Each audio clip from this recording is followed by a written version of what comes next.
Assalamu alaikum hürmetli yurttaşlar. Şu çıkışımda devletin lider diyen Murat Kurban hizmetinde. Murat Kurban şu günkü çıkışında 7. ayağımızda halka yine köşeye çıkın. Aşkıvat vilayetin adamları köşkünün beyliklerin vilayet hekimliğine varın diye. Niye lan sen kirlen ya yerin ama bu diyen öz aklın yetti ama bir öz bekbilin için öyle halk sen ordu tekrar otadı her kimin karnışı ve doğru iyileş çağırlar ve olur senin için o bir sen haram niyetine maksadın yetme için halk sen ya samsan cüzü başma için algap vermeden sen vurundu. Yediyen adamın aklın çattı ama yok Ağustos diydin, Sentyavrun 14 diydin, 5 oldu iPhone verecek diydin.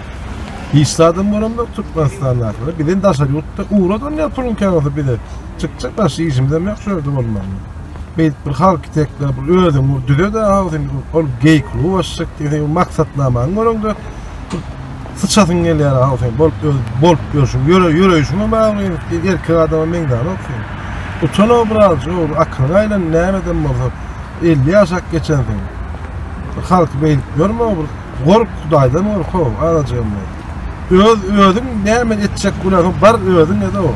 Bir adam iyimleri o da ne metal alacak kop görmesen.